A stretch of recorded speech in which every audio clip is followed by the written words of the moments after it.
नमस्कार दर्शकों, मैं हूं नाविका कुमार और आप जुड़ रहे हैं मेरे साथ सवाल पब्लिक का शो पर। क्या मोदी विरोधी मोर्चा के खिलाफ नया मोर्चा तैयार हो गया है? आज अचानक से विपक्षी दलों की अगली बैठक जो शिमला में होने वाली थी, उसकी लोकेशन बदल गई। तारीख भी शायद बदलने वाली है। अंदर खाने हो क्या रहा है? कौन करवा रहा है? क्या नरेंद्र मोदी के सामने चेहरा कौन होगा, उसे लेकर पावर टसल शुरू हो चुकी है? अगर हाँ, तो इसके कोई सबूत भी है क्या? पब्लिक के इन सारे सवालों का जवाब आज हम सवाल पब्लिक का शो के दौरान देंगे। लेकिन उससे पहले ये बता दूं कि हिंसा प्रभावित मणिपुर के 2 दिनों के दौरे पर कांग्रेस नेता राहुल गांधी मणिपुर पहुंच गए हैं। लेकिन राहुल के इस दौरे की चर्चा इसलिए कहीं ज्यादा इस आरोप की वजह से है कि राहुल गांधी को रोकने की कोशिश की गई। दरअसल राहुल गांधी को हिंसा से सबसे ज्यादा प्रभावित चूड़ाचंदपुर तक सड़क मार्ग से नहीं जाने दिया गया, जिसे लेकर हंगामा हुआ। सुनिए। The Rahul Gandhi's convoy has been blockaded, and as such, the people have come out to give us support to Rahul Gandhi.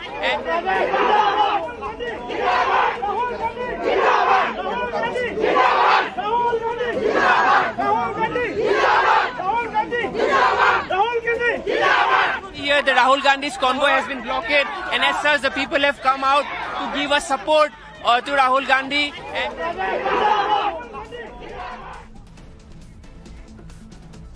हालांकि बाद में राहुल गांधी हेलीकॉप्टर से चूड़ाचंदपुर पहुंच गए। उधर विपक्षी एकता के सूत्रधार बन रहे बिहार के मुख्यमंत्री नीतीश कुमार के राज्य पहुंचे केंद्रीय गृह मंत्री अमित शाह ने राहुल गांधी पर सीधा हमला किया। पटना से सटे लखीसराय में अमित शाह ने कहा कि 20 साल से राहुल गांधी की लॉन्चिंग ही की जा रही है, मगर वो लॉन्च ही नहीं होते। उन्होंने सवाल किया कि 20 बार फेल लॉन्चिंग वाले राहुल गांधी चाहिए या नरेंद्र मोदी? सवाल पब्लिक का है कि क्या राहुल गांधी के तेवरों के बाद बीजेपी उन्हें ही अपना सबसे बड़ा प्रतिद्वंदी मान रही है? यहां यह भी बताती चलूं कि बंगाल में इतनी तनातनी है कि पश्चिम बंगाल कांग्रेस अध्यक्ष अधीर रंजन चौधरी ने तो मुख्यमंत्री ममता बनर्जी के चोटिल होने के दावों को भी पाखंड कह दिया। यूसीसी के मसले पर भी कांग्रेस ने आम आदमी पार्टी को निशाने पर ले लिया। उधर एनसीपी अध्यक्ष शरद पवार के मुताबिक विपक्षी एकता की अगली बैठक का लोकेशन शिमला से बदलकर बेंगलुरु हो गया है। सवाल है कि कांग्रेस कर्नाटक में मिली जीत के जरिए क्या विपक्ष के अन्य दलों को कोई खास संदेश देना चाह रही है? क्या मणिपुर जैसे मसलों पर राहुल गांधी पूरे देश में मोदी के खिलाफ माहौल बना सकेंगे? क्या 2024 में राहुल गांधी फाइनली लॉन्च हो जाएंगे? यही है आज सवाल पब्लिक का।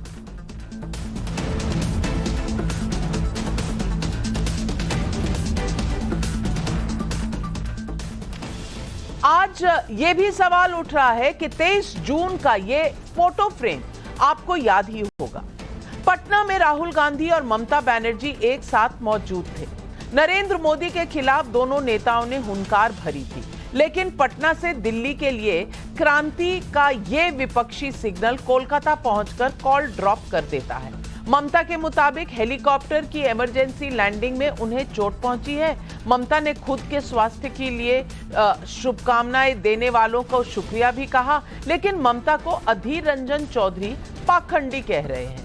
जरा सुनिए और क्या क्या कहा।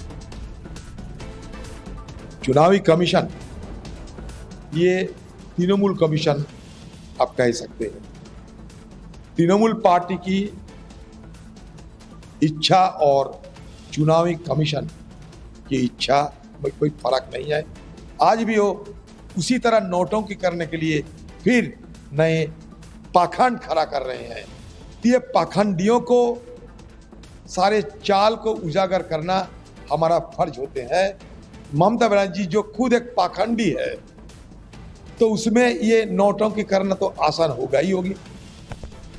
ममता बनर्जी जल्द स्वस्थ हों, लेकिन पंचायत चुनाव के बीच उनके लिए पाखंड जैसे शब्द का इस्तेमाल कांग्रेस के बड़े नेता ने किया है। पश्चिम बंगाल विधानसभा चुनाव में भी ममता के पैरों में प्लास्टर बंधा था। ममता ने दावा किया था कि 2021 के उस चुनाव में नंदीग्राम में उन्हें धक्का दिया गया था। पश्चिम बंगाल में किसी चुनाव के दौरान हंगामा इसलिए ज्यादा मचता है क्योंकि वहां चुनावी हिंसा का इतिहास है। लेकिन इस हिंसा के बावजूद जहां राहुल गांधी खुद हिंसाग्रस्त मणिपुर पर तो आक्रामक है, लेकिन ऐसा लगता है कि बंगाल में उन्होंने ये जिम्मेदारी अधीर रंजन चौधरी को सौंप रखी है। उधर यूसीसी के मसले पर कांग्रेस विपक्षी एकता की साझेदार आम आदमी पार्टी को यह कहकर घेरती है कि जब ड्राफ्ट प्रपोजल आया ही नहीं तो यूसीसी पर सरकार को समर्थन की जल्दी क्या है? क्या यूसीसी प्रपोजल पर आम आदमी पार्टी की एक्सक्लूसिव पहुंच है? लेकिन यूसीसी पर तूफान आने की चेतावनी देने वाले नेशनल कॉन्फ्रेंस के नेता फारूक अब्दुल्ला पर कांग्रेस की चुप्पी है। भाई, यूसीसी का ड्राफ्ट प्रपोजल तो फारूक अब्दुल्ला के लिए भी नहीं आया है, फिर विपक्षी एकता के बीच ये भेदभाव क्यों? खैर, आप सुनिए फारूक अब्दुल्ला का ये बयान। जो आजकल ये कर रहे हैं कि यूनिफाइड कॉमन कोड होना चाहिए, मैं समझता हूँ उसकी तरफ इनको सोचना चाहिए। ये मुल्क डाइवर्स है और मुसलमानों का अपना शरीयत लॉ है, उसकी तरफ भी इनको नजर रखनी चाहिए और इसके बजाय कि इसको आगे चलाएं, इस पे बार बार सोचें कि कहीं कोई तूफान ना आए अगर इसके लिए इन्होंने कोई कर। फारूक अब्दुल्ला मोदी सरकार को चुनौती दे रहे हैं, लेकिन पटना सम्मेलन से दूर रहने वाले ग्रेटर ऑपोजिशन के नेता केसीआर के जो पुत्र हैं और केसीआर की पार्टी बीआरएस के बड़े नेता भी हैं, जितना मोदी को चुनौती दे रहे हैं उतना ही उसका निशाना राहुल गांधी पर भी है। केसीआर के बेटे और तेलंगाना सरकार में रहे मंत्री केटीआर से एक टीवी इंटरव्यू के दौरान जब एंकर ने कहा गांधी परिवार ने इस देश के लिए त्याग दिया है, तो केटीआर का जवाब जानते हैं क्या था? कहा, किस देश के लिए? इटली के लिए। राहुल पर मोदी विरोधी एक पार्टी की इस राय के बीच आज बिहार के लखीसराय में केंद्रीय गृह मंत्री अमित शाह ने राहुल गांधी पर सीधा हमला कर 2024 के चुनाव का निशाना बता दिया। सुनिए अमित शाह का ये बयान। वो बात तो सही है, 20 से ज्यादा पार्टियां इकट्ठा कर ली नीतीश बाबू, मगर ये 20 पार्टियां है कौन?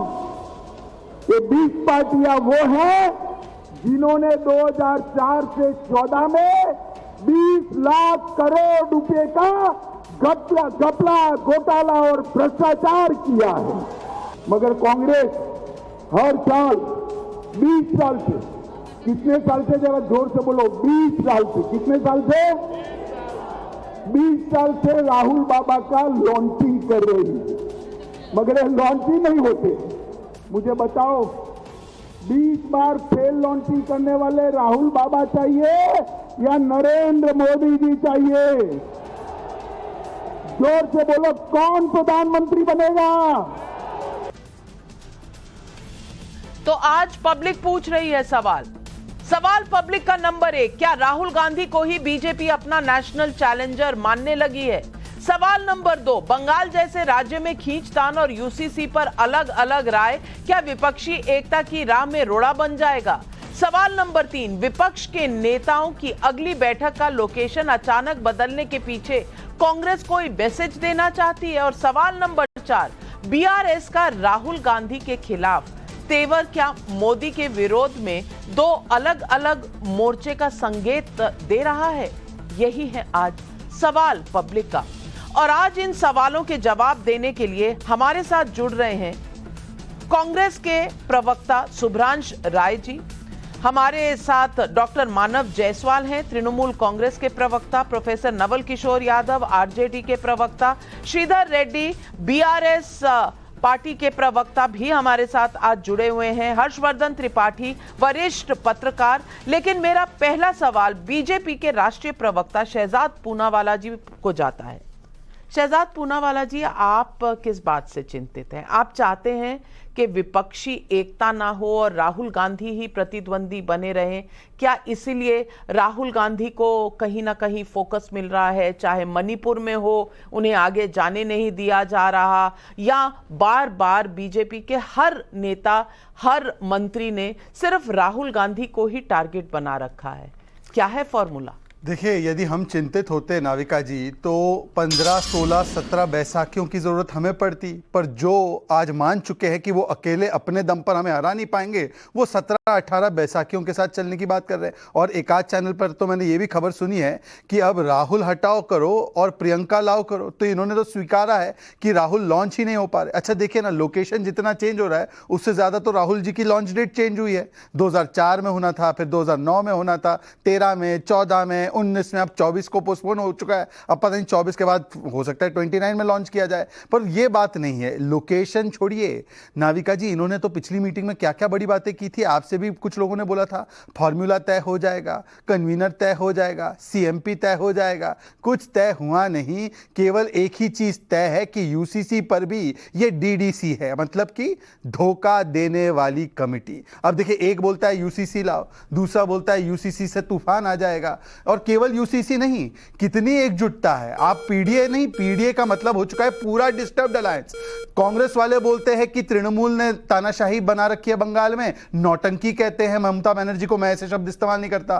केरल में कहती है कि केरल में मुंडू मोदी है, उसने वहां पर तानाशाही कर रखी है। आम आदमी पार्टी कांग्रेस को गरियाती है। उत्तर प्रदेश वाले भैया कांग्रेस को बोलते हैं यहां पर आपकी नो एंट्री है। तो इसीलिए मैं कहता हूं, एक तरफ तो नाविका जी पीडीए मतलब प्रधानमंत्री का पीपल्स डिलीवरी एजेंडा, 10वें से 5वें स्थान पर अर्थव्यवस्था को ले जाना, 7.2 का IMF ने भी कहा है ग्रोथ रेट है, ब्राइट स्पॉट बन रहा है हमारा देश। और दूसरी तरफ है क्या, पारिवारिक दलों का अलायंस, पैसा धन लूटने वाला अलायंस और पूरी तरह डिस्टर्ब्ड अलायंस। और इसमें हमें चिंता क्यों होगी? हम तो मुस्कुरा रहे हैं, देख रहे हैं, सोच रहे हैं कि ये लोग जो है यूसीसी पर यूनिफॉर्म नहीं हो पा रहे हैं। लेकिन शहजाद पूनावाला जी, वो एक गजल भी है, तुम इतना क्यों मुस्कुरा रहे हो, क्या गम है जिसको छुपा रहे हो। इसमें एक शायरी मैं भी आपको जोड़ दूं, जिसको समझा था जन्मों का रिश्ता, वो निकला लम्हा जवानी का, जिसे समझा था बर्फ की मजबूत जमाई, वो निकला बुलबुला पानी का। अब बुलबुला पानी का बनकर ये फूट रहे हैं, इसमें हम क्या करें? हम तो देश को डिलीवर कर रहे हैं।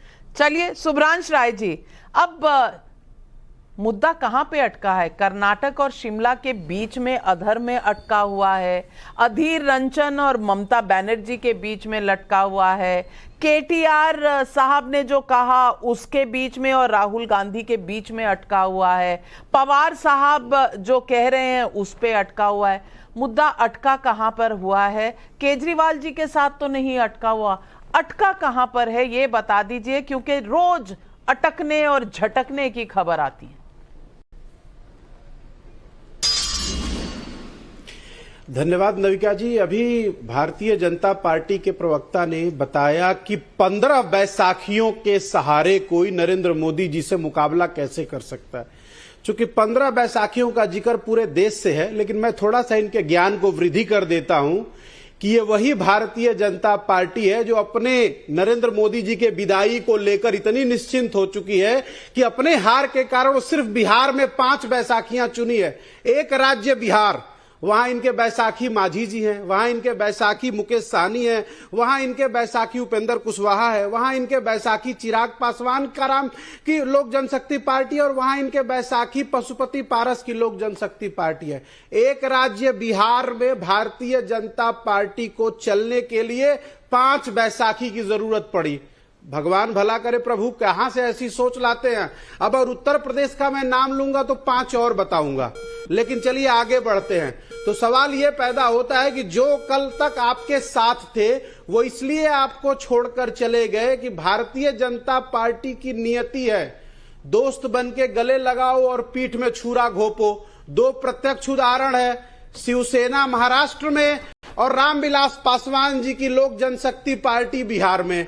कुछ और आपको कहना है इसके बारे में?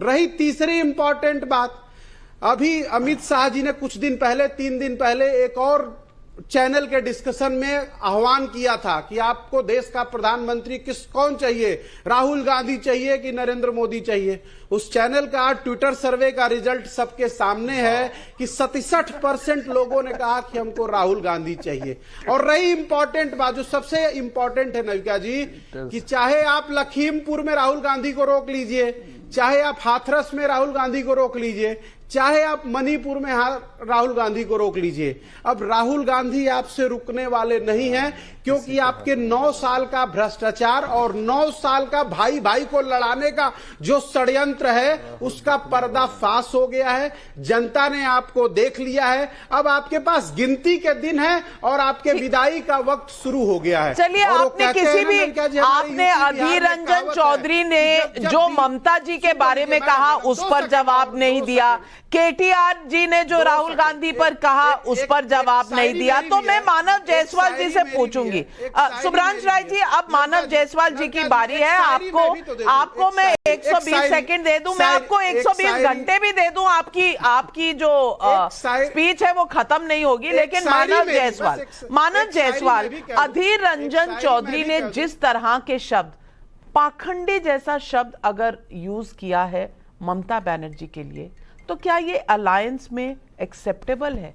कम से कम नॉर्मल कर्टसीज, पार्लियामेंट्री लैंग्वेज, इसका तो ख्याल होना चाहिए। मैं जानती हूं कि विपक्ष, लोकसभा में आपकी रणनीति कुछ और है, राज्य में कुछ और है, पर किसी की अपनी हेल्थ की स्टेटस पर इस तरह से टिप्पणी करना, क्या ये कोई संदेश दे रहा है कि किस तरह की अलायंस है? देखिए, पहली बात तो मैं सभी को नमस्कार करना चाहता हूं और खासकर कोई अच्छे चिकित्सालय का एड्रेस देना चाहता हूं अधीर रंजन चौधरी जी को। और जहां तक अधीर रंजन चौधरी जी की बात है, उन्होंने ही बताया था ना हमारे राष्ट्रपति के लिए उन्होंने क्या बयानबाजी करी थी। पूरा भाजपा, पूरा देश उनके पीछे लग गया था, माफी मांगनी पड़ी। और जहां तक बात है, देखिए विपक्ष का क्या है, विपक्ष कौन है? जो मजबूत है, जो मजबूती से साथ दे, जो वो दोस्त हमारा हो जिसको हम मजबूत कर सके, वो हमको मजबूत कर सके। और उसमें ये जो छोटे मोटे एडजस्टमेंट वाले लोग आते हैं ना, अधीर रंजन चौधरी, जो अपने वजूद की बात करते हैं, उनको अपने वजूद की चिंता है। वो अपने वजूद को बचाने के लिए यहाँ लड़ रहे हैं बंगाल में। बंगाल कांग्रेस जिस तरीके से धूमिल है, ये एकमात्र क्रेडिट जाता है अधीर रंजन चौधरी जी को। पूरे देश में राहुल जी ने पदयात्रा करी, पूरे देश को जागरूक किया, कर्नाटका जीते, हिमाचल जीते, आज वो मणिपुर में है। बड़ा दिल दिखाया उन्होंने, शेर दिल बोलते हैं इसको। लेकिन क्या हो रहा है, हमारे जो 56 इंच वाले सीने वाले वो नहीं पहुंचेंगे। अभी देखिए, बिनाका स्माइल आपके टीवी पे चालू हो गया होगा कि मैं अधीर रंजन चौधरी के खिलाफ बात कर रहा हूं।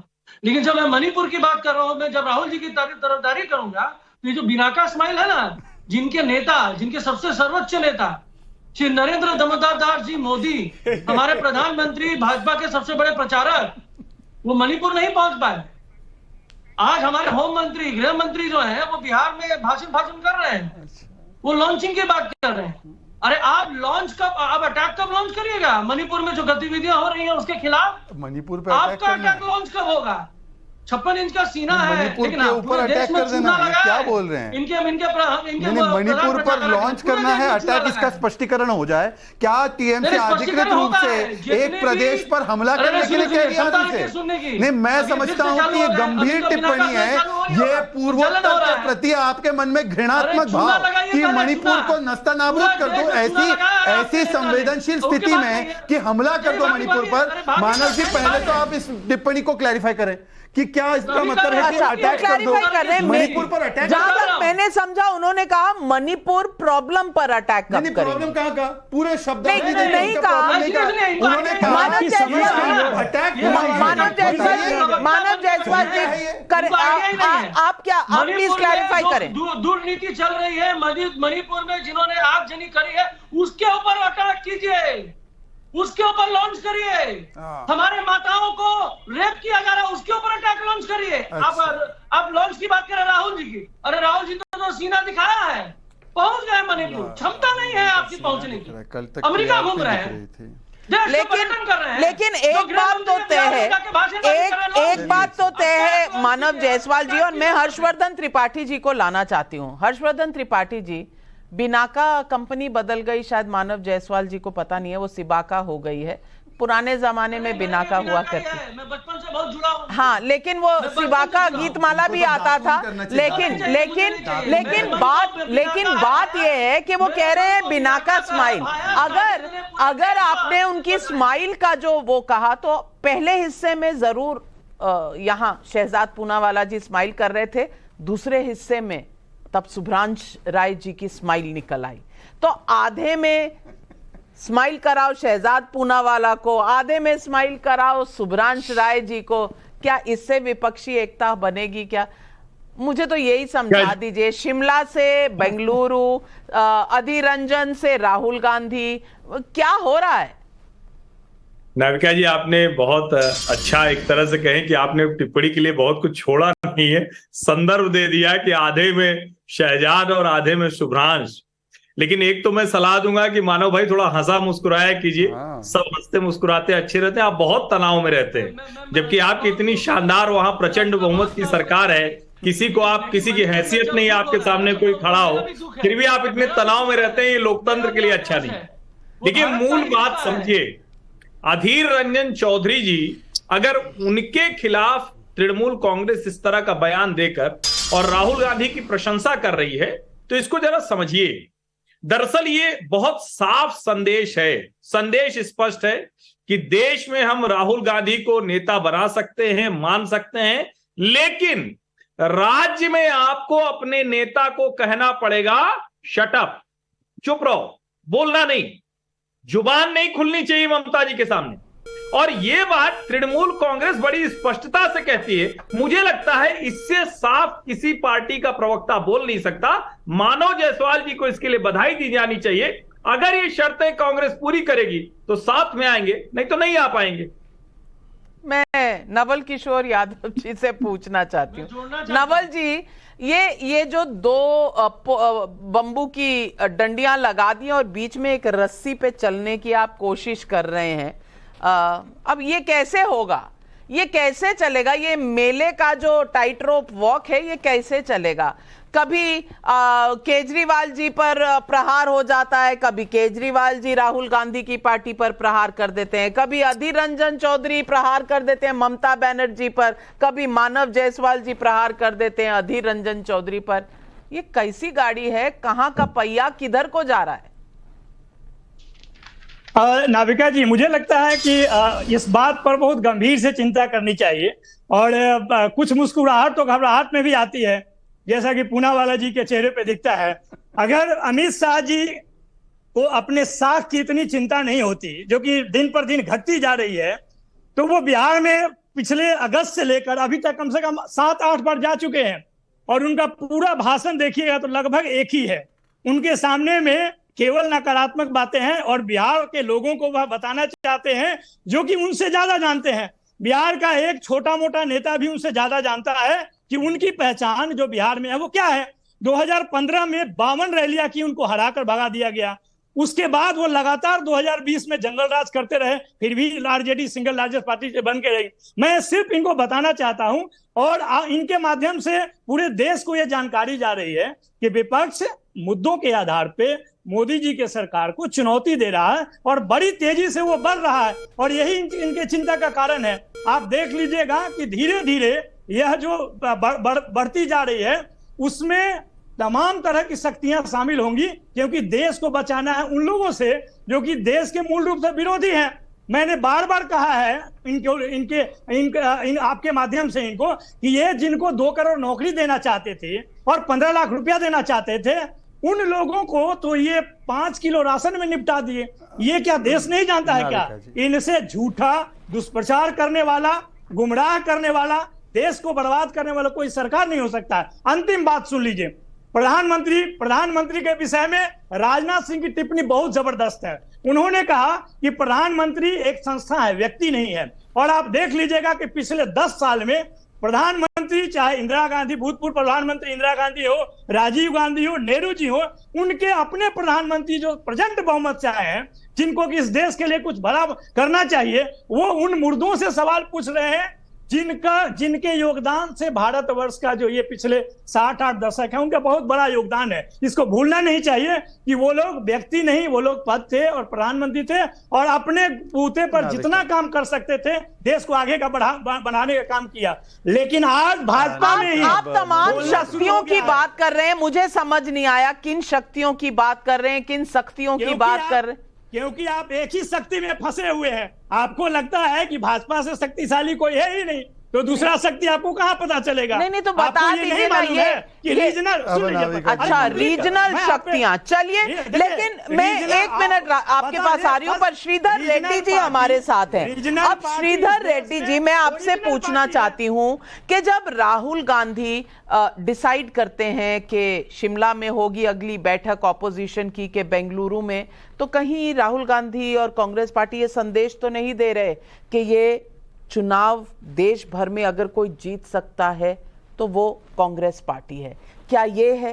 क्योंकि एक तरफ एक ऑपोजिशन यूनिटी है जिसके आप मेंबर नहीं है, आपकी पार्टी मेंबर नहीं है, दूसरी तरफ अखिलेश, केजरीवाल जी और ममता जी के साथ आपके संपर्क अच्छे हैं, तो कौन सा विपक्ष है, कौन सा ऑपोजिशन है जो मोदी के सामने खड़ा है कि ये ऑपोजिशन वर्सेस ऑपोजिशन पहले सेटल होना पड़ेगा, उसके बाद तय होगा कि कौन सी ऑपोजिशन मोदी के खिलाफ खड़ी होगी? नहीं, अभी चुनाव के लिए बहुत टाइम बाकी है और हर एक राजनीतिक दल उसका अपना काम करेंगे। और जैसा अभी नीतीश जी ने एक प्रयत्न किया है, कोई बात नहीं। और हमारा भारत राष्ट्र समिति, हम पहले भी इसका क्लैरिटी दे चुके हैं कि हम कांग्रेस और भाजपा दोनों से समान दूरी पे रहते हैं। हम अपना काम करेंगे। देश में एक ऑल्टरनेटिव स्ट्रांग प्रत्याम्नाय रूप के एक राजनीतिक दल आना चाहिए जो देश के जनता के विकास के लिए काम करना चाहिए, खाली बातों में नहीं, जैसा आज भाजपा का सरकार चला रहे हैं। तो हम इसके ऊपर हम स्ट्रांग फर्म है, तो यही काम हम करेंगे। और टाइम डिसाइड करेगा, समय डिसाइड करेगा कौन से राजनीतिक दल भाजपा के ऊपर एक अच्छा जंग चलाएगा और सरकार फॉर्म करेंगे। और इसके ऊपर हम कोई जल्दबाजी नहीं है। हम ऑपोजिशन के ऊपर ऑपोजिशन ये तो भेदभाव रहेंगे, मगर जिस दिन एक लाइक माइंडेड पार्टीज को मिलके काम करना है, वैसा काम करने के लिए आगे आना है, हम भी उसके लिए काम करेंगे और भाजपा के ऊपर हमारा लड़ाई जारी रहेगा। नाविका, क्योंकि अब मेरी बारी है। देखिए, सिबा का और बिना का नहीं, कुछ लोग तो दातून बन गए हैं। जो कल तक राहुल गांधी को टीआरपी कह रहे थे, आज वो बोल रहे सीना दिखाया राहुल ने, सीना दिखाया राहुल ने, क्योंकि अधीर रंजन चौधरी ने वहां पर उनको नौटंकीबाज कहा है। तो अब राहुल जी के पीछे भागना पड़ रहा है। वो दूसरे जो कहते थे कसम खुदा की खाते हैं, बच्चों की खाते हैं कि सोनिया गांधी के साथ नहीं जाएंगे, वो कटोरा लेकर भाग रहे हैं कि समर्थन दे दो राहुल जी, समर्थन दे दो, ऑर्डिनेंस में समर्थन दे दो। सुबह को एक प्रवक्ता गाली देता है और शाम को एक प्रवक्ता बोलता है नहीं नहीं साथ में आ जाते, साथ में आ जाते, अच्छा लगेगा। ये उनकी स्थिति बन चुकी है। अच्छा, तीसरी बात है कि ये कह रहे हैं विदाई। अरे शुभ्रांश जी, हमारी विदाई होगी नहीं होगी जनता तय करेगी। आपका तो मतलब आपका नहीं, आपको लंबी उम्र दे, यूपीए का तो अंतिम संस्कार हो गया।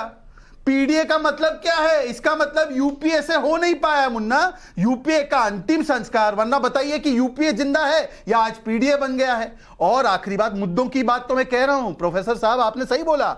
आइए मुद्दों पर बात करते हैं। 370 पर आप सभी लोग अपना अपना स्टैंड बताइए। अच्छा चलिए छोड़िए, यूसीसी पर सभी लोग अपना अपना स्टैंड बताइए। आम आदमी पार्टी का तो पता ही हमें, एक स्टैंड नहीं ले पाते।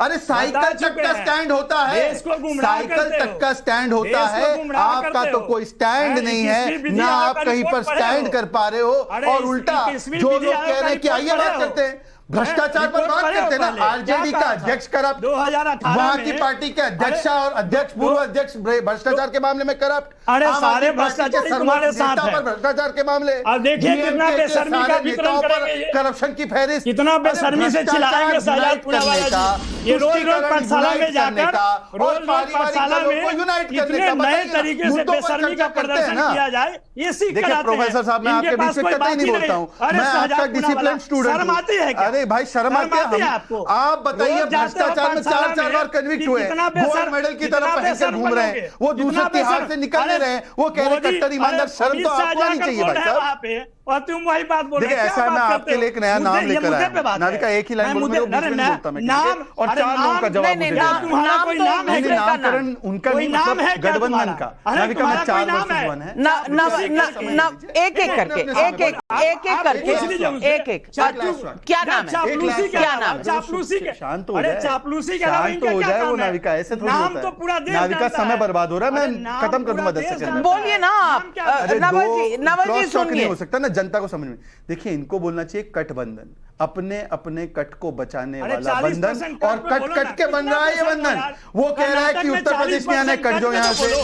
वो कह रही है कितना बंगाल पैसा- में आने कट जाओ यहाँ से, कितना वो पैसा लेफ्ट में को बोल रहे हैं कि आप मुंडू चलिए, पब्लिक भी यही कुछ सवाल पूछ रही है और पब्लिक का पहला सवाल सतीश चांडक का मुंबई से सवाल है, पटना की मीटिंग से क्या ऐसा नहीं लग रहा था कि कोई फैमिली फंक्शन था? क्योंकि सब लोग अपने अपने बच्चों के साथ पहुंचे थे और शादी की बात चल रही थी। अब इसका जवाब दे दीजिए नवल किशोर जी, जनता का सवाल है। नहीं, देखिए, जनता का जो सवाल आ रहा है उसका जवाब पहले ही दिया जा चुका है। इससे जो लोग घबराए हुए हैं, जनता में भी तो उनके लोग हैं जिनको ये घबराहट होगी। आपको क्या लगता है जनता का लोग जापान का थोड़े है, भारत का ही है, उसके अपने पॉलिटिकल ओपिनियन होंगे, इसमें कौन सी नई बात है? आपके अलग मत होंगे, हमारे अलग मत होंगे, मत के हिसाब से नहीं। जो सच है वो यही है कि भाजपा की चिंता बहुत बड़ी है, नंबर 1। दूसरी बात यह है कि 9 साल का लोग हिसाब मांग रहे हैं, जिसे घबराई हुई है, और इसीलिए ये शहजाद पूनावाला जी रोज पाठशाला में जाकर पढ़ते हैं कि एक का नाम क्या रखा जाए, नवल दूसरे का किशोर नाम जी, क्या रखा जाए। जनता को ऐसे हल्के में नहीं लेना चाहिए। जनता के सवाल है और यही जनता अपना मन जब बनाती है तो आपको पता चलता है कौन जीता कौन हारा। तो जनता का ओपिनियन राजनीतिक ओपिनियन नहीं होता है, वो जनता का ओपिनियन होता है। वो सर्वोपरि रखना चाहिए आपको भी और हम जैसे पत्रकारों को भी, क्योंकि जनता की आवाज जाननी बहुत जरूरी है। अगला सवाल अंजनी कुमार शर्मा का इंदौर मध्य प्रदेश से है। पूछ रही हैं, पटना की 23 जून की बैठक में विपक्ष का गठबंधन दिखा, लेकिन क्या बैठक के बाद यह गठबंधन खंड खंड बंधन में बदल गया है? इस पर जवाब दीजिए मानव जायसवाल जी। देखिए, उनका जो प्रश्न है बहुत ही चिंताजनक प्रश्न हो सकता है उनके लिए, लेकिन यही प्रश्न में पूरा सार है कि जो चिंता उनको हो रही है कि वो भी चाहते कि विपक्ष जुटा रहे, और विपक्ष जो जुटा हुआ है, और खंड खंड कहाँ है, कौन सा खंड है, किस कालखंड में देख रहे हैं? अधीर रंजन खंड, अधीर रंजन खंड, अधीर रंजन इज नॉट कांग्रेस। केरल खंड, दैट इज इंपॉर्टेंट। केरल खंड, केजरीवाल खंड, ना केरल खंड was never us, they are there. हम लोग बंगाल में हमको वामपंथियों से कोई समरसता नहीं करना है। हम कहीं कहीं जो हम लोगों के पूर्वजों को जिन्होंने मारा है, रक्त चरित किया, लोगों को खून से सने हुए भात खिलाए, हम उनके साथ जुड़ेंगे। वो अधीर रंजन कर रहे हैं, कांग्रेस नहीं कर रही है। अधीर रंजन जो बंगला कांग्रेस में अपना वर्चस्व बनाना चाहते हैं और जो शून्य में पूरे एमएलए को लेके आ गए कांग्रेस को, उनका है, छोड़ दीजिए, वो चिंता का विषय नहीं है। और जहां तक भूमिका है, देखिए सबसे बड़ी बात क्या है, कौन कौन से राज्य में गठबंधन का जरूरत पड़ेगा? उत्तर प्रदेश, मध्य प्रदेश में तो जरूरत नहीं है, राजस्थान तो निकाल लेंगे, छत्तीसगढ़ निकाल लेंगे, कहा हुआ महाराष्ट्र, बंगाल में तो हम अपने में ही बहुत मजबूत हैं, लेकिन हम और मजबूती से चाहते हैं कि कांग्रेस भी साथ में आए, हम आगे बढ़ के काम करें। ऐसा कुछ नहीं है, लेकिन प्रॉब्लम इनको क्या दिख रहा है कि भैया कौन से राज्य में विपक्ष नहीं है भाई मजबूत, हमको बताइए। अब खंड खंड में मत बताइए, पूरे परिप्रेक्ष्य में बताइए कि कौन से राज्य में विपक्ष मजबूत नहीं है। ये नहीं बता पाएंगे, लेकिन हाँ, कौन से राज्य में भाजपा मजबूत नहीं है मैं बता देता हूं। महाराष्ट्र, टाटा बाय बाय हो गया, सरकार है हमारी, टाटा बाय बाय हो गया। अभी देखिए फिर आकाशवाणी चला रहे हैं, अभी तो बंगाल दिख रहा है। आप कभी भी उठकर टाटा बाय बाय कर देंगे तो ऐसे तो नहीं जाएगी सरकारें। पर सुभ्रांश राय जी, खाता खोल सुभ्रांश राय जी, राहुल गांधी इस वक्त ओवर ड्राइव पर हैं, अच्छी बात है, लेकिन जो अमित शाह जी ने सवाल पूछा और बार बार पूछा कि कई बार उनका रीलॉन्च हुआ है। 2004 में पहली बार आए थे पार्लियामेंट में, मुझे याद है वो दौर, हम पार्लियामेंट कवर किया करते थे और तब ये एक पूरा क्लास यंग लीडर्स का, यंग टर्क्स इन्हें कहा जाता था, जो आए थे पार्लियामेंट में। सचिन पायलट, ज्योतिरादित्य सिंधिया, दीपेंद्र हुडा, जितेंद्र प्रसादा, मिलिंद देओरा, राहुल गांधी, ये सारे मिलकर उस वक्त पार्लियामेंट में आए थे और हम लोग पत्रकारों की तरफ से जाकर उनसे बहुत मिला करते थे। आज ये सब कहाँ है? बिखर गई है वो जो एक संगठन था यंग टर्क्स का। जितेंद्र प्रसाद बीजेपी में, ज्योतिरादित्य सिंधिया बीजेपी में, सचिन पायलट का जो हाल है वो आप मुझसे बेहतर जानते हैं। पूछ रही हूं ये कितनी बार रीलॉन्च होगा? इस सवाल में कोई दम है जो आज अमित शाह जी ने पूछा? देखिए नविका जी, अमित शाह जी के चेहरे पे ना इतनी हताशा दिख रही थी उस भाषण में कि वो आप भी अगर अपने यहाँ किसी एनालिसिस को बैठाएंगी तो वो बताएगा कि हार इनके चेहरे पे कैसे दिख रहा है। मैं एक्चुअली उस समय एक बात कहना चाहता था। यूपी बिहार में एक बड़ी पुरानी कहावत है कि जब डिबरी या लालटेन को बुतना होता है ना तो ढबढबाता है आखिर में, बहुत फटफट फटफट बहुत तेज रोशनी आती है। वही हाल अमित शाह जी का है, क्योंकि इसके पीछे 3 बड़े कारण है। आपने एक बार भी ये नहीं बताया कि मध्य प्रदेश में भारतीय जनता पार्टी के बड़े बड़े नेताओं का पलायन शुरू हो चुका है, उसके ऊपर टेलीविजन पे चर्चा नहीं होती है।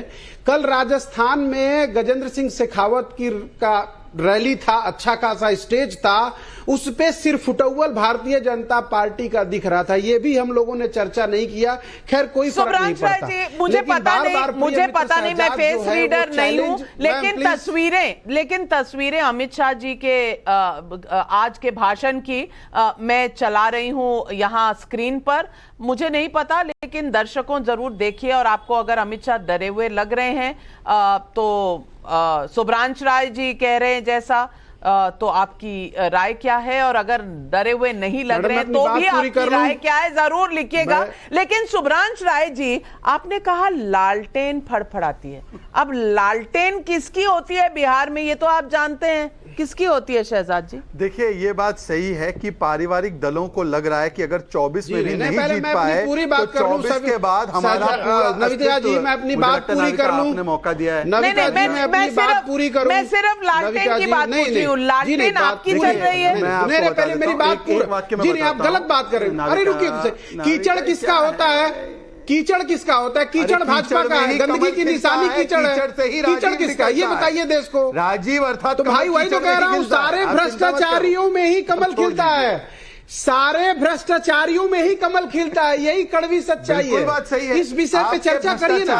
के बीच मैंने लालटेन से पहले डिबरी भी बताया, आपको शायद नहीं पता। सही है। मैं नाम बताऊं भ्रष्टाचारियों का? व्यापम घोटाला, मामा शिवराज, 40% पे सीएम कर्नाटक में। उसके बाद लिस्ट बड़ी लंबी है प्रभु। आज भी देश पूछ रहा है 20,000 करोड़ किसके हैं, जवाब दीजिए। अच्छा, सब जवाब हम दे रहे हैं। चलिए नाविका, मैं अभी जवाब देता हूं। देखिए, स्टूडियो का फायदा मत उठाइए ना जाए। स्टूडियो का फायदा नहीं उठा रहा हूं। आपका कायदे से एक कैंडिडेट होना चाहिए ना। ये एक कैंडिडेट देने वाले सब सीट पे, तो एक क्यों नहीं आता डिबेट पे? 4 क्यों आ जाते हैं? कल से एक ही बुलाना, इनमें से 4 तय कर। ये तो मैं नाविका तय नहीं कर पाएंगे डिबेट पे किसको आना है। ये मैं तय करूंगी। कम से कम मेरे डिबेट पे कौन आएगा ये मैं तय करूंगी, ये कोई और नहीं तय करेगा, क्योंकि इसके लिए ईवीएम नहीं चाहिए। एग्जैक्टली। अब मैं एक वाक्य में बोल देता हूँ, लालटेन किसका फड़फड़ा रहा है। देखिए मानव जी बोल पड़े क्योंकि उनको लग रहा है कांग्रेस शहजाद जी को उठा रखे, वही फैसला सुना रहे हैं। एक बार में एक पार्टी। देखिए लालटेन, उन्होंने सबको एक साथ कर दिया। अरे तो कांग्रेचुलेशन बोल रहे हैं। अरे आपको आप लोग एक कमरे में बंद हो तो जाइए। अरे जनता देख रही है। अब सुन लीजिए नाविका, क्या बोलिए ना, बोलिए। कैसे बोलूँ? ऑर्केस्ट्रा इनका बंद नहीं हो रहा, और एक सुर में भी ऑर्केस्ट्रा नहीं है। अरे पूनावाला जी, अब भाई आपके समझ मेरी बात हो जाने दीजिए नाविका। अरे भगवान आपको माफ करे। कैसे होगा? भाई समझ मुझसे पूछा है, मैं 4 वर्सेस 1 में की भूमिका। आपके सवाल सुन लीजिए फिर जवाब दीजिएगा। सवाल क्या है नाविका जी? आज तो लालटेन बुझ रहा है ना परिवारवाद की राजनीति का। एक बताइए, एनसीपी का अध्यक्ष एक परिवार से, आरजेडी का एक परिवार से, डीएमके का एक परिवार से, सपा का एक परिवार से, और वो टीआरएस बीआरएस जो बन चुके उसका भी एक ही परिवार से। ये लालटेन परिवारवाद का बुझ रहा है। अब ये कांग्रेस के बारे में आप नहीं कह सकते, क्योंकि वो एक परिवार से नहीं है, पर वो परिवार के बिना कुछ कर भी नहीं सकते। अरे वो एक परिवार से नहीं है, पर वो परिवार के बिना कुछ कर भी नहीं सकते। लेकिन एक मिनट, बस जवाब, थोड़ा सा जवाब दे। जी जवाब मैं देखिए, पूनावाला की समझ पे तरस आता है। उनको मालूम नहीं है कि इस देश में लालू जी को, रीजनल पार्टी को मिटाने के लिए अगर जीवन भर भी मोदी जी और भाजपा कसम खा लें तो नहीं कर सकते हैं। आपको मालूम नहीं है कि डाइवर्सिटी जो है इस देश की सच्चाई है।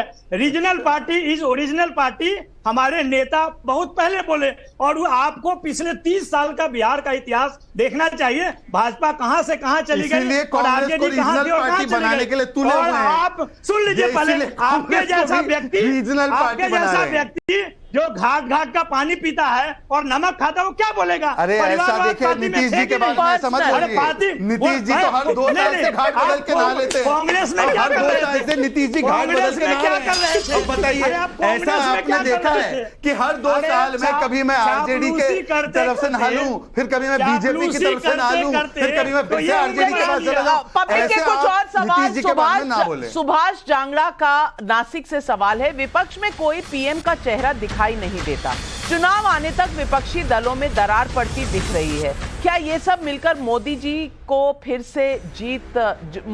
फिर से जीत तय कर रहे हैं? केतन पारिक का भी सवाल है कैलिफोर्निया अमेरिका से। केतन पारिक जी नमस्कार, अगर आप शो देख रहे हैं तो ये आपका सवाल है। यूसीसी देश के लिए अच्छा है, ये विपक्ष भी जानता है, लेकिन ये मोदी जी ला रहे हैं, क्या इसलिए इसका विरोध हो रहा है? हर्षवर्धन त्रिपाठी जी, ये दोनों सवाल बहुत अहम है, मैं आपसे अनबायस्ड एक सवाल का जवाब मांग रही। नविका जी, मैं चुनौती देता हूं, इस देश में किसी से भी आप टीवी कैमरा ऑन किए बिना पूछिए, चाहे वो किसी पार्टी से हो, तो वो कहेगा कि भाई नरेंद्र मोदी के सामने हम कोई पार्टी लड़ती हुई नहीं देखते। किसी से पूछिए, वो हो सकता है कि घनघोर विरोधी जो किसी पार्टी का। दूसरा एक सवाल उससे आगे का, चलिए राजनीतिक बात छोड़ दीजिए, आप जवाब दीजिए, कि क्या सभी के लिए एक बराबर कानून होना चाहिए? सभी के लिए पूछिए, किसी से पूछ लीजिए। दरअसल इस देश में बड़ी मुश्किल है। हर्षवर्धन जी, सिर्फ एक चीज और जवाब दे दीजिए। नहीं रहे हैं आप बहुत चला गया जब आप कोई जवाब केवल दे दीजिएगा। सुन लीजिए पहले, प्रोफेसर साहब, आप सबके बीच में बोलेंगे तो दिक्कत हो जाएगी, देश कैसे चलेगा? देश कैसे चलेगा? स्टीयरिंग व्हील एक बार में एक ही ड्राइवर के हाथ में होनी चाहिए। अरे हर्षवर्धन जी का मैं सम्मान करता हूं, वो हमारे बहुत अच्छे मित्र हैं, एक सवाल का जवाब तो दे ही सकते हैं ना। उनको बताना चाहिए कि 77 में जब चुनाव लड़े गए तो क्या पीएम का चेहरा था? 89 में चेहरा था? 2004 में चेहरा था क्या?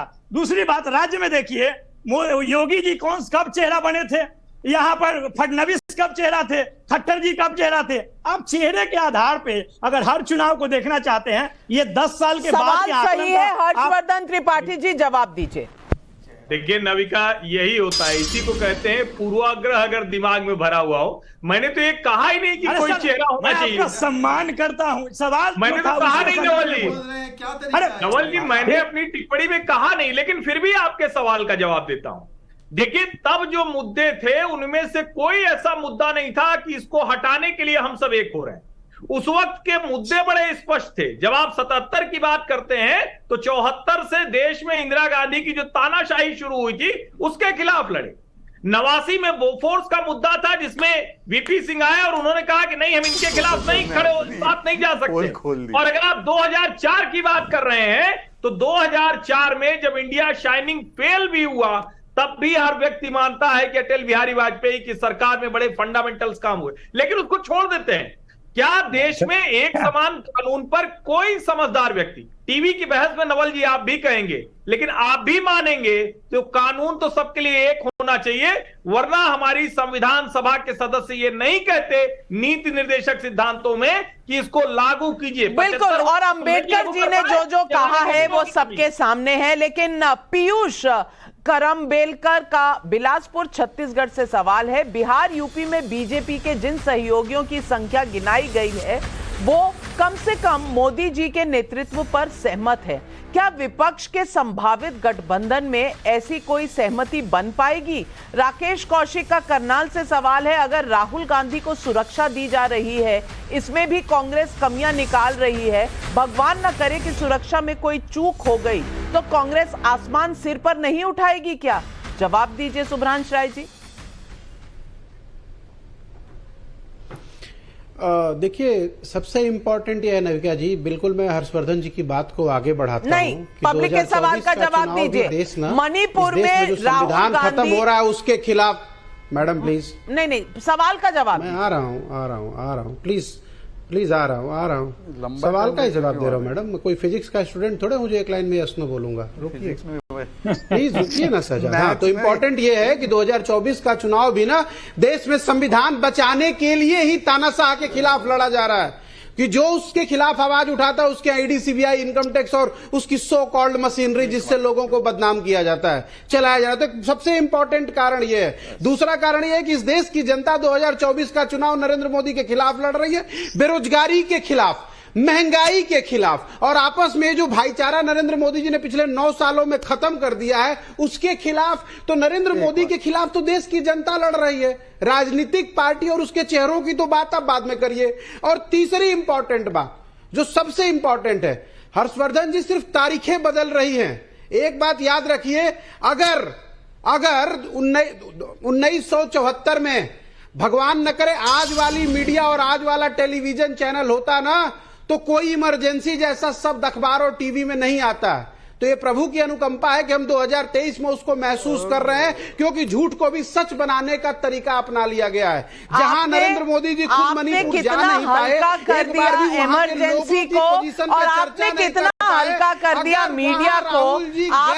आप सुब्रांश राय जी, अगर ये कह रहे हैं तो आज मीडिया की वजह से ये पूरा जो वाकया मणिपुर में हुआ है आज स्क्रीन पर दिख रहा है, नहीं तो दिखता नहीं किसी को। करते रहते आप बैठकर ट्वीट, जब आप वापस लौट कर आते वहां इंटरनेट नहीं है। लेकिन सुब्रांश राय जी, अगर आपसे सवाल पूछा जाता है तो आप मोदी को नहीं छोड़ते जो प्रधानमंत्री है देश के, तो मीडिया को क्या छोड़ेंगे। लेकिन मैं पूछना चाहती हूँ आज श्रीधर रेड्डी साहब से। श्रीधर रेड्डी साहब, आज मैं आपसे पूछना चाहती हूं, आप इस विपक्षी गठबंधन के साथ नहीं है, यह आपने फैसला किया है। आप कांग्रेस के भी खिलाफ है, बीजेपी के भी खिलाफ है, यह आपकी अपनी रणनीति है, आपकी अपनी चॉइस है। लेकिन आप मुझे बता दीजिए, इन गठबंधन की पार्टियों में से क्या आपको कोई नजर आता है ऐसा शख्स या ऐसा पार्टी का लीडर जो प्रधानमंत्री बनेगा? क्या इस बात पर एक आम राय बन पाएगी? आपको क्या लगता है? प्रधानमंत्री का चेहरा अभी बताने की क्या जरूरत है? अगर देश में बहुत सारे जो ऐसे पार्टियां हैं, मतलब बहुत सारे ऐसे जो लीडर है, नेता है जो प्रधानमंत्री बनने के लायक हैं, उसमें वो क्वालिटी है, तो उधर that is a good thing, right? वो अच्छा है, एक अच्छा बात है। क्वालिटी होना काफी होता है या पैन इंडिया प्रेजेंस और वोट्स और सीट्स होना भी जरूरी होता है? पैन इंडिया प्रेजेंस गुजरात से ज्यादा 2014 में पैन इंडिया प्रेजेंस कहां था नरेंद्र मोदी जी को? जब आपने उसको प्रधानमंत्री या कैंपेन कमेटी चेयरमैन बनाया था, तभी वो पैन इंडिया प्रेजेंस आ गए। उससे पहले वो ओनली चीफ मिनिस्टर। तो मैं क्या बताना चाह रहा हूं, ये पैन इंडिया प्रेजेंस की बात नहीं है कि वो नेता में जो क्वालिटी है देश को चलाने का और उसको स्किल देखने का और उसका जो इरादा सही रहने का, खाली अदानी अंबानी को चलाने का नहीं, पूरा देश को चलाने का, देश के विकास और संक्षेम के लिए काम करने का। और लोग डेफिनेटली तय करेंगे सही समय पे कौन अपना नेता है, कौन प्रधानमंत्री बनेंगे। जैसा अभी दूसरे राहुल गांधी, देखिए राहुल गांधी या दूसरा जो भी हो, मतलब हर एक का उसका चॉइस रहेगा कि मैं भी प्रधानमंत्री बनूं, वो लड़ेंगे, उसमें क्या गलती है?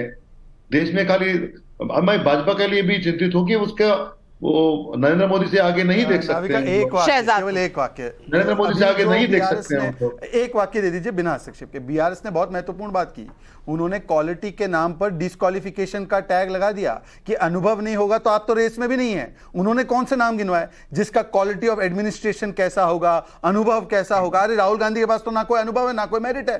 तो एक तरीके से बीआरएस ने किसको डिस्क्वालीफाई कर दिया ये साफ साफ आपके सामने है। पर मैं कह रहा हूं चेहरा छोड़ दीजिए, एक सेकंड रेड्डी साहब, एक सेकंड, चेहरा छोड़ दीजिए। मैं तो कह रहा हूं चरित्र और एजेंडा देख लीजिए। अभी एक मुद्दा उठा मिसयूज ऑफ एजेंसीज का। अरे शुभ्रांश जी बताइए, मनीष सिसोदिया के खिलाफ मिसयूज हुआ है या प्रॉपर यूज हुआ है?